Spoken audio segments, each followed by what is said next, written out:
Flying Bison, as you see it, is a 12-year-old brewery. It's been a constant work in progress.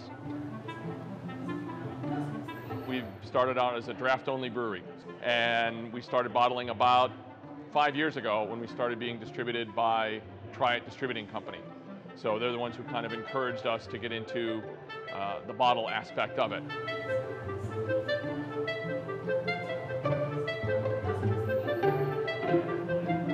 It started out when about a half a dozen people walked into the brewery one day and said, we would like you to make a beer. We would like you to make a beer for us.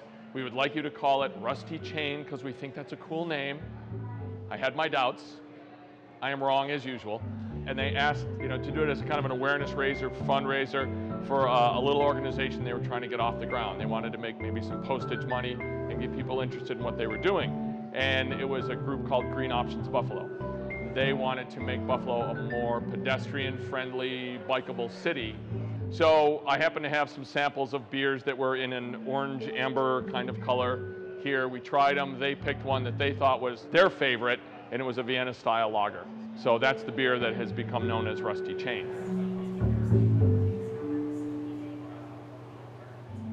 They started out as sort of the marketing department for that beer. As they were riding their bikes around town, they would pull up to a bar, walk in, and say, do you have Flying Bison Rusty Chain? Of course they didn't, because we hadn't put it in kegs yet. So when the bar owner would say, no, we don't have that, they'd turn around and walk out. After 3 or 4 visits to each bar, the bar owner started calling me, and then I said, well, we're going to start distributing it, next week or 2 weeks or whatever. So we had 6 or 8 bars to start with, and then those 6 or 8 became a dozen, became 20, became 30, is now somewhere over 100.